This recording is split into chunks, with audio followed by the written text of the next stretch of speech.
Welcome back to our channel billion education. My name is Yash और आज हम पढ़ने वाले हैं मेटलर्जी चैप्टर के बारे में। बहुत सारे बच्चों की रिक्वेस्ट थी कि सर मेटलर्जी को पढ़ा दीजिए, काफ़ी कन्फ्यूजन होता है उसमें। तो चलिए शुरू करते हैं। ज़रा इस शब्द को देखिए, this word called as metallurgy. You know what do you mean by metal? Okay, metal आप सब जानते हैं। हमारे पास जो एलिमेंट है बेसिकली वो 3 कैटेगरी में क्लासिफाइड है। Okay, non metal, metal and metalloid, और एक चौथा कैटेगरी भी हमने बना दिया है जिसे हम कहते हैं इनर्ट गैसेस। ठीक है, तो इस चैप्टर में बेसिकली हम पढ़ेंगे मेटल के बारे में। और ये लर्जी मतलब एक्सट्रैक्शन। अब इस शब्द का मतलब क्या है? एक्सट्रैक्शन मतलब क्या? मेटल को कैसे निकालते हैं? अब ऑब्वियसली मेटल कहाँ मिलेगा? नो डाउट मेटल मिलता है अर्थ क्रस्ट में, अर्थ क्रस्ट में, बट वो फ्री स्टेट में नहीं होता, वो फ्री स्टेट में नहीं होता। चलिए इस पे थोड़ा सा डिस्कशन अलग से करते हैं। तो जब भी आप मेटल की बात में करते हो तो ये मिलता है अर्थ क्रस्ट में, मतलब ज़मीन के अंदर। ओके, तो क्या ये मेटल एकदम फ्री स्टेट में होता है कि जाओ खोदो और 1 किलो 2 किलो 3 किलो 4 किलो जितना मेटल चाहिए जाके निकाल लो? जी ऐसा नहीं होता है। मेटल कंबाइंड स्टेट में होता है। मेटल किस में होता है? 2 स्टेट में। एक कंबाइंड स्टेट होता है और कुछ कुछ मेटल का फ्री स्टेट होता है। फ्री स्टेट मतलब वो किसी और के साथ कंबाइन फॉर्म में नहीं रहते। ठीक है, नाउ कंबाइन क्यों? क्योंकि metals are reactive. Metal combine form में क्यों रहते हैं? क्योंकि मेटल क्या होता है? रिएक्टिव होते हैं। उनके बगल में जो भी आता है उससे रिएक्ट कर लेते हैं। तो हमारे इस प्लैनेट अर्थ पे सबसे ज़्यादा क्या मिलता है? ऑक्सीजन मिलता है। क्या मिलता है? ऑक्सीजन। फिर कौन मिलता है? सिलिकॉन। तो सारे मेटल का जनरली आपको ऑक्साइड मिल ही जाएगा, मतलब सारे मेटल में ऑक्सीजन तो मिलेगा ही मिलेगा। और कुछ मेटल हैं जो फ्री स्टेट में एग्जिस्ट होते हैं और उनकी इस फ्री स्टेट को हम नेटिव स्टेट भी कहते हैं। क्या कहते हैं? Native state. Now what do you mean bye native state? Native state मतलब वो किसी से रिएक्ट नहीं करते। ओके, इसमें आ जाते हैं नोबल मेटल्स। आ रहा है समझ में? ये नोबल मेटल कौन है? सर नोबल मेटल क्या होता है? नोबल मेटल मतलब ऐसे मेटल जो जल्दी रिएक्ट नहीं करते। तो इनमें कौन है? गोल्ड है, सिल्वर है और प्लैटिनम है। ये आपको जनरली फ्री स्टेट में मिलेंगे या फिर नेटिव स्टेट में। तो सोचिए, जब मेटल कंबाइंड स्टेट में होता है तो हमें मेटल को उस कंबाइन फॉर्म से अलग करना है, मतलब हमको चाहिए metal in a free state. Metal को कौन से फॉर्म में हम चाहते हैं? हम मेटल को फ्री स्टेट में चाहते हैं दोस्तों। ओके, फ्री स्टेट में। तो क्या करना होगा? इसके साथ जो भी कंबाइन है उसको अलग करना होगा। तो इस अलग करने के प्रोसेस को ही हम मेटलर्जी कहते हैं। ओके, तो अगर आप देखो तो इसका डेफिनेशन क्या है? The process of extraction of metal, the process of extraction of metal. Okay, कहाँ से अब मेटल को निकालोगे? तो मेटल जो होता है वो कंबाइंड स्टेट में मिलता है और मेटल की कंबाइंड स्टेट को हम लोग कहते हैं मिनरल। क्या कहते हैं? मिनरल। अब मेटल किसके साथ कंबाइन होता है? सिलिकॉन के साथ, ऑक्सीजन के साथ, नाइट्रेट के साथ, बहुत अलग अलग फॉर्म में होता है। तो एक ही मेटल अलग अलग मिनरल में मिलता है। अब मैं मिनरल का मतलब आपको समझाता हूँ। अगर आपने अर्थ क्रस्ट को खोदा, मतलब ज़मीन को खोदा, और जो कुछ भी आपको मिलता है उसको क्या बोलते हैं? मिनरल। देखिए बहुत सारे टर्म हैं जो आपको मेटलर्जी चैप्टर में पता होना चाहिए। अब जरा देखिए, अब एक और नया शब्द आ गया, mineral.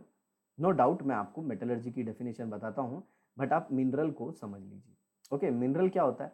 The naturally occurring substance. Naturally मतलब क्योंकि नेचर में ये मिलता है। द नेचुरली अकरिंग सब्सटेंस, ये नेचुरली अकरिंग सब्सटेंस है। हालांकि मैं थोड़ा सा किताबी लैंग्वेज पे नहीं जाऊंगा, आपको समझाने की कोशिश करूंगा। The naturally occurring substance obtained by, obtained by digging of, digging of earth crust is called as mineral. और इसमें थोड़ा सा और ऐड कर दोगे, the naturally occurring substance obtained by digging of earth crust and consist of metal is called as mineral। तो sir उसके अंदर नॉन मेटल नहीं क्या होंगे? क्या नॉन मेटल भी होंगे? नॉन मेटल का भी एक्सट्रैक्शन करते हैं, लेकिन हमारे सिलेबस में वो नहीं है। आया समझ में? नॉन मेटल के भी एक्सट्रैक्शन होते हैं। ओके, प्योर सिलिकॉन होता है, सल्फर होता है, ऐसे प्योर का भी हम लोग एक्सट्रैक्शन करते हैं, बट जैसे मैंने आपको बताया वो हमारे सिलेबस में नहीं है। तो क्या हुआ, मिनरल, आप गए ज़मीन का कोई हिस्से का टेस्टिंग किया और उस टेस्टिंग में आपने पाया कि वहाँ पे वो मेटल है, तो आपने खोद के निकाला। तो वो जो कंबाइंड फॉर्म है मेटल और दूसरी चीज़ों का, उसको हम लोग मिनरल कहते हैं। क्या कहते हैं? मिनरल। ओके, अब देखिए, अब मिनरल, एक मेटल के बहुत सारे मिनरल होते हैं, एक मेटल के बहुत सारे मिनरल होते हैं, लेकिन हम एक स्पेसिफिक मिनरल को चूज करते हैं, स्पेसिफिक मिनरल को चूज करते हैं, जिसे हम लोग कहते हैं ओर। क्या कहते हैं? ओर। अब ये स्पेसिफिक मिनरल क्यों? क्योंकि इस मिनरल से स्पेसिफिक मिनरल या फिर ओर कह सकते हो, इससे मेटल को एक्सट्रैक्ट करना आसान है। एक्सट्रैक्ट मतलब निकालना आसान है। पहला तो क्या है? It is easy, it is easy. Second one is what? It is cheap, मतलब बहुत आसान है। दूसरा चीप है। और तीसरा लेस टाइम, टाइम भी कम लगेगा। और एक चौथी इंपॉर्टेंट चीज, इन्वायरमेंटल इम्पैक्ट भी कम होता है। इन्वायरमेंटल इम्पैक्ट मतलब इस मेटल को निकालने की प्रोसेस में there should not be too much of pollution. आया समझ में? तो चलिए एक बार थोड़ा सा समराइज कर देते हैं। तो व्हाट इज मेटलर्जी? मेटलर्जी क्या होता है? The process of extraction of metal, the process of extraction of metal from its ore, from its ore. समझ में आ गया? मिनरल क्या है? The naturally occurring substance obtained by digging of earth crust which consist of metal is called as mineral. क्या हम metal को हर एक मिनरल से निकालते हैं? नहीं, वो मिनरल जिसमें मेटल इजीली निकल जाए, जिसमें से मेटल इजीली निकल जाए, आसानी से निकल जाए, या फिर ऐसे कह सकते हो कि जिससे आसानी से निकल जाए, पैसा भी कम लगे और फिर टाइम भी कम लगे और पोल्यूशन भी उसकी वजह से कम हो, तो ऐसे मिनरल को हम कहते हैं ओर। बराबर। तो यहीं पे एक बहुत ही अच्छा स्टेटमेंट भी आता है। क्या? All ores are mineral but all mineral are not ore. ठीक है? क्योंकि मान लीजिए मेरे पास एक ही मेटल के बहुत सारे मिनरल, एक ही मेटल के बहुत सारे मिनरल हैं। जैसे आयरन का मान लीजिए, एफी का, जैसे हेमेटाइट है, हेमेटाइट है, लिमोनाइट है, लिमोनाइट है, मैग्नेटाइट है, आयरन पायराइट है, सीडराइट है। देखिए कितने सारे हो गए। लेकिन क्या मैं इसमें से सब में से आयरन को निकालने की कोशिश करूंगा? जी नहीं, मैं सिर्फ हेमेटाइट को चूज करता हूं, तो इसी को मैं कहूंगा ओर। समझ में आया? तो ये जो भी ओर है, ओके, ये सारे क्या होंगे? मिनरल। लेकिन सारे मिनरल को आप ओर नहीं कह सकते। जैसे देखिए, hematite, limonite, magnetite, iron pyrite और एक मान लीजिए सिडराइट है। तो क्या सिडराइट से आप आयरन का एक्सट्रैक्शन करोगे? जी नहीं, क्योंकि इसमें खर्चा ज़्यादा लगता है। नो डाउट ये मिनरल ही है, सारे मिनरल है, लेकिन आप इसे और नहीं कह सकते। ये तो कुछ ऐसे ही हुआ। All cricketers are male but all males are not cricketer. समझ में आ रहा है? No doubt there is a female team, but आपको पता है वो इतनी ज़्यादा फेमस नहीं है। तो जो सारे क्रिकेटर है वो क्या है? मेल। बट क्या सारे मेल क्रिकेटर है? जी नहीं। आया समझ में? तो इसमें कुछ इंपॉर्टेंट टर्म्स थे जो आपको याद रखने होंगे ज़रूर। सबसे पहले तो मेटलर्जी क्या होता है? The process of extraction of metal from its ore is called as metallurgy. Okay, बाकी टेक्स्ट बुक की डेफिनेशन भी आप लिख सकते हो। ओके, एग्जाम में तो वही लिखना है। मेटलर्जी हो गया। फिर उसके बाद क्या आता है? मिनरल। मिनरल का डेफिनेशन कैसे करोगे? The naturally occurring substance obtain by digging of earth crust which consist of metal is called as mineral. फिर उसके बाद क्या आता है? Ore. The mineral from which metal can be extracted easily, cheaply and with minimum environmental impact is called as mineral. अब जरा देखिए, ये ओर में दो चीज़ें होती हैं। ओर में क्या होती हैं? दो चीज़ें। ये बेसिक का लेक्चर है तो पहले आपको सब बेसिक्स ही बता देते हैं। तो ओर में दो चीज़ें होती हैं। एक तो पहले जो मेटल चाहिए हमें वो चाहिए, वो होता है। और दूसरा होता है इसके अंदर इम्प्योरिटी, जिसे हम मेटलर्जी चैप्टर में गैंग या फिर मैट्रिक्स कहते हैं। क्या कहते हैं? गैंग या फिर मैट्रिक्स। मान लीजिए आपको जैसे आयरन चाहिए था, लोहा चाहिए था। हेमेटाइट से आप लोहा निकालोगे तो इसमें इसमें सिलिकॉन भी होगा, ऑक्सीजन भी होगा। समझ में आ रहा है? फॉस्फोरस की इम्प्योरिटी होती है, मैंगनीज की इम्प्योरिटी है। तो ये सारे क्या हैं? गैंग। आया समझ में? अरे हाँ सर, मतलब मेटल को उसके ओर से निकालने की प्रोसेस को हमें पढ़ना है इस पूरे चैप्टर में। जी बिल्कुल सही, एकदम सही। ठीक है, चलिए तो आप थोड़ा सा टेक्सचुअल रीडिंग भी कर लेते हैं। Earth was born about 4.5 billion year ago. Various formative processes have been taking place in the core of Earth and its surrounding since its creation today till today. मतलब 4.5 बिलियन साल पहले अर्थ हमारी बनी थी और उसके कोर में मतलब अर्थ क्रस्ट के नीचे जाओगे तो जो सेंटर है अपने अर्थ का कोर जिसे हम लोग कहते हैं, ओके, ये ज्योग्राफी का टॉपिक है, उसमें हमेशा निरंतर चेंज होते रहता है और आज भी हो रहा है। These have resulted in formation of various ore, इसकी वजह से बहुत सारे ओर बन गए हैं, लिक्विड भी बन गए और गैसेस भी बन गए। समझ में आया? Which method do we use when we want to study many things together at the same time? Okay, जब हमें बहुत सारी चीज़ों को एक साथ पढ़ना होता है और एक ही समय पे पढ़ना होता है तो कौन से मेथड को हम यूज़ करेंगे? Okay, the substance around us are in the form of some or the other element. हमें पता है हम कंप्लीटली किससे घिरे हुए हैं? एलिमेंट से या फिर उनके कंपाउंड से। जैसे आप हवा ले लो, हवा क्या है? O2, N2, CO2। ओके, आप कुछ खा रहे हो, वो क्या है? ग्लूकोज है, प्रोटीन है, फ्रक्टोज है। ये सब क्या है? ये सब एलिमेंट है, कंपाउंड है। देखिए O2 एलिमेंट है, N2 एलिमेंट है, CO2 क्या है? कंपाउंड है। आया ना? तो ये सब वही है। In the beginning, elements were classified according with their chemical or physical property into the type metal, non-metal and metalloids। तो एलिमेंट पता है आपको तीन कैटेगरी में क्लासीफाई है, किसके बेसिस पे? उनकी प्रॉपर्टी। जैसे मेटल का melting point boiling point high होता है, नॉन मेटल का generally melting point boiling point कम होता है, मेटलॉइड जिसके अंदर दोनों कैरेक्टरिस्टिक आते हैं, मेटल के भी और नॉन मेटल के भी। मेटल शाइन करता है, नॉन मेटल शाइन नहीं करता, हालांकि उसमें एक्सेप्शंस भी हैं। इसीलिए तो सब्जेक्ट आगे चल के ये बड़ा हो जाएगा और इसे आप कहोगे chemistry. And these are in use even today. और ये तो हमें पता है। अरे भाई, तुमको बड़ा सा घर बनाना है मेरे दोस्त, तो कैसे बनाओगे? क्या सिर्फ ईंट का बनाओगे? नहीं, क्या लगेगा? आयरन का रॉड लगेगा। हाँ सर, समझ में आ गया, बहुत अच्छा पढ़ा है आपने सर, हमें सब कुछ समझ में आ रहा है कि अगर बड़ा बिल्डिंग बनाना है तो उसके अंदर लोखंड तो डालना पड़ेगा, मेटल तो डालना पड़ेगा, सलिया तो डालना पड़ेगा। यस सर, सलिया डालेंगे तभी तो बिल्डिंग अच्छी बनेगी। जी बेटा, आप एकदम परफेक्ट समझ रहे हो। You have studied there characteristic in last standard. हाँ सर, 9th में तो पढ़ा था, बट पता नहीं सर, भूल जाता है जो कुछ भी पढ़ते हैं। We are going to get more information about them in this lesson. मतलब ये जो लेसन है इसमें हम मेटल के बारे में थोड़ा और जानेंगे। ठीक है, यहाँ पे देखो, what are physical properties of metal and non metal. Okay, तो देखिए यहाँ पे physical properties of metal. Metal exist mainly in solid state. Metal हमेशा किस में होते हैं? सॉलिड मतलब ठोस, कड़क, ऐसा हार्ड होते हैं। बट इसमें भी कुछ एक्सेप्शन है बेटा, जैसे मर्क्यूरी, जैसे ले लो गैलियम। गैलियम का मैं आपको बताऊं मेल्टिंग पॉइंट 30 डिग्री सेल्सियस है। ये गर्मियों में लिक्विड में होता है और ठंडियों में सॉलिड में होता है। और सर ये तो गजब की चीज़ है। जी हाँ। Okay, the metal namely mercury and gallium exist in liquid state at room temperature. Metal possess luster, luster मतलब चमक होती है उसमें।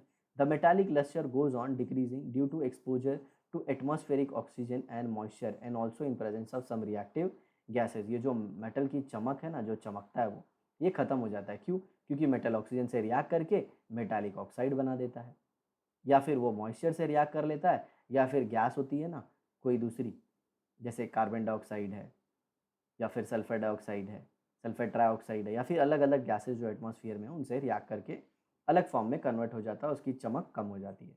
We know that metal have properties namely ductility, malleability. Ductility मतलब क्या? आप मेटल को ऐसे पतले वायर में कन्वर्ट कर सकते हो। आपको पता है गोल्ड, 1 ग्राम गोल्ड को आप 2 किलोमीटर तक स्ट्रेच करके लेके जा सकते हो ऐसे खींच के। पता है स्पाइडर का जैसे वेब होता है ना, वैसा ये पतला फैल जाएगा। समझ में आया? और मैलिबिलिटी मतलब क्या? उसको हैमर करके चपटा कर सकते हो, उसकी प्लेट बना सकते हो। समझे?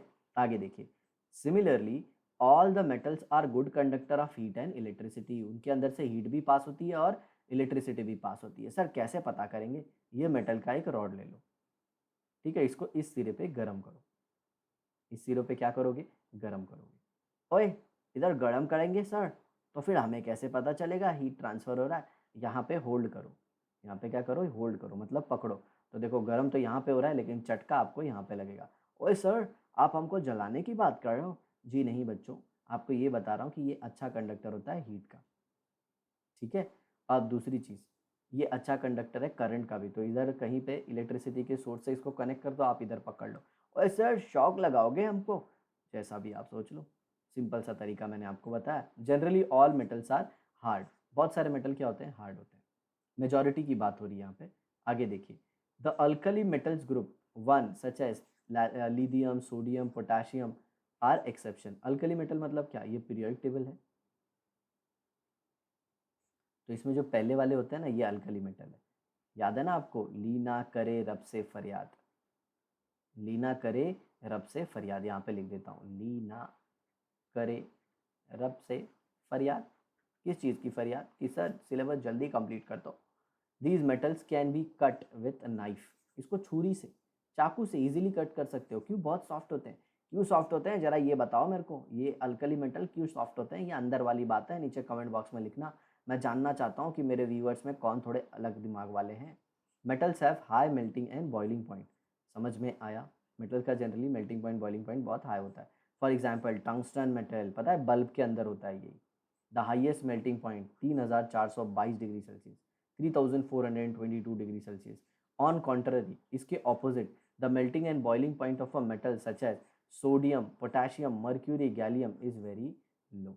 इनकी मेल्टिंग पॉइंट और बॉइलिंग पॉइंट क्या होती है, कम होती है। क्यों कम होती है, बताइए बताइए। क्योंकि क्योंकि इनके अंदर जो फोर्स ऑफ अट्रैक्शन है, that is metallic bond, metallic bond इनमें क्या होता है, वीक होता है। सर हमें मेटालिक बॉन्ड के बारे में नहीं पता है, बस याद रखो, मेटालिक बॉन्ड स्ट्रांग तो बहुत हार्ड, मेटालिक बॉन्ड वीक तो लिक्विड स्टेट में, ठीक है। आगे देखिए, a sound is produce when metal are stuck, मतलब जैसे मेटल को ऐसे मार दोगे ना, ऐसे मान लीजिए मेटल है, ऐसे हैमर कर दोगे तो टंग टंग आवाज़ आएगी, this is called as sonority.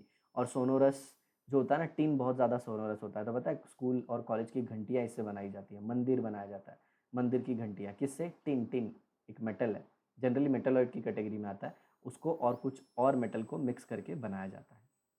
Okay, these metals are known as sonorous metal, मतलब जो आवाज़ करते हैं उसको हम सोनोरस मेटल कहते हैं, ठीक है। अब इधर देखिए, physical property of non metal, non metal की फिजिकल प्रॉपर्टी देखते हैं। When properties of non metal is considered, it is found that some non metal are in solid state, कुछ नॉन मेटल सॉलिड स्टेट में होता है, जैसे sulphur हुआ, phosphorus हुआ, आ रहा है समझ में ये। While some are in gaseous state, कुछ नॉन मेटल किस में होते हैं, गैसियस स्टेट में। Exception is the non metal bromine, bromine एक एक्सेप्शन है जो लिक्विड स्टेट में होता है। Okay, non metal do not possess lustre, मतलब नॉन मेटल में लस्टर नहीं होता, मतलब चमक नहीं होती, बट इसमें भी एक्सेप्शन है। कौन सा, आयोडीन। सर इतना केमिस्ट्री में एक्सेप्शन क्यों है, इतना साइंस में एक्सेप्शन क्यों है, क्योंकि ये जो है ना, ये केमिस्ट्री के अंदर आता है, और chemistry is like a mystery of chemicals. आया समझ में, हाँ सर बहुत अच्छे से समझ में आया। As its crystal are shiny, उसके क्रिस्टल क्या होते हैं, शाइनी होते हैं। शाइनी आहूजा नहीं, उनका नाम मत लीजिए। Non metals are not hard generally, okay, generally non metals hard नहीं होते, लेकिन वहीं पे देखिए diamond which is an allotrope of carbon, carbon का एलोट्रॉप, मतलब उसके अंदर होता कार्बन ही है लेकिन अरेंजमेंट अलग होता है कार्बन का, जैसे डायमंड हुआ, ग्राफाइट हुआ, ये सारे क्या है, कार्बन के एलोट्रोप हैं, कार्बन से ही बने हुए हैं, लेकिन इनमें अगर देखोगे तो इनका फिजिकल प्रॉपर्टी अलग होता है। डायमंड बहुत ज़्यादा हार्ड होता है और ग्राफाइट उतना ज़्यादा हार्ड नहीं होता, ठीक है। अब diamond is the hardest natural substance, मतलब नेचर में मिलने वाला सबसे हार्ड सब्सटेंस कौन है, डायमंड है। और आप इसे एलिमेंट भी कह सकते हो, क्योंकि ये पूरा किससे बना है, कार्बन से। अब इसका जो हार्डनेस है वो एक्सेप्शन है, क्यों, अगर आप देखोगे तो डायमंड के अंदर होता है जायंट नेटवर्क स्ट्रक्चर। क्या होता है, जायंट नेटवर्क स्ट्रक्चर, मतलब एक कार्बन 4 कार्बन से कंटिन्यूसली जुड़ा होता है, कंटिन्यूसली, तो इसका जो स्ट्रक्चर है ना, बेसिकली वही इसके हार्डनेस के लिए रिस्पॉन्सिबल है। आया समझ में। आगे देखिए, non metal have low melting and boiling point, जो नॉन मेटल हैं उनका मेल्टिंग पॉइंट और बॉइलिंग पॉइंट जनरली क्या होता है, लो, बट वहाँ पे डायमंड आपने देखा एक्सेप्शन है। Non metals are bad conductor of heat and electricity, but यहाँ पे देखिए ग्रेफाइट है, ग्रेफाइट जो कि एलोट्रोप है कार्बन का, और ये इलेक्ट्रिसिटी को कंडक्ट करता है। ओके, ये इलेक्ट्रिसिटी को कंडक्ट करता है, यहाँ पे गुड कंडक्टर नहीं, बट हाँ कह सकते हो कंडक्ट करता है। अब इसके पीछे रीज़न क्या है, ये आप पढ़ोगे अपने हायर क्लास में, इसमें हायर क्लास जैसे 11th हुआ, 12th हुआ, इसमें पढ़ लोगे। होता क्या है, एक सिंपल सा रीज़न बताऊँ, तो कार्बन में उसके चारों जो इलेक्ट्रॉन है, मान लीजिए ये कार्बन के ये डार्क वाले इलेक्ट्रॉन दिखा रहा हूँ, ये चारे बॉन्ड बनाते हैं, लेकिन ग्रेफाइट में सिर्फ कार्बन 3 ही बॉन्ड बनाता है और उसका एक इलेक्ट्रॉन फ्री होता है, और ये फ्री इलेक्ट्रॉन ही क्या करता है, इलेक्ट्रिसिटी को कंडक्ट करता है, ठीक है। तो ये थी सारी फिजिकल एंड केमिकल प्रॉपर्टी और ये था आज का हमारा introductory session related to metallurgy. ठीक है, तो मेटलर्जी काफ़ी बड़ा चैप्टर है, काफ़ी अच्छे से हम आपको पढ़ाएंगे और जितना भी आपका डाउट आएगा आप कमेंट बॉक्स में लिखना, उसके आंसर भी देंगे। तो साथियों, अब भी आप अपनी नोट्स बनाओ या फिर शॉर्ट नोट्स बनाओ, ठीक है, और हर एक कंसेप्ट को क्लियर कर लो। हमारी वीडियो को देखते रहो और अपना ज्ञान बढ़ाओ। ठीक है, तो मिलते हैं नेक्स्ट वीडियो के साथ।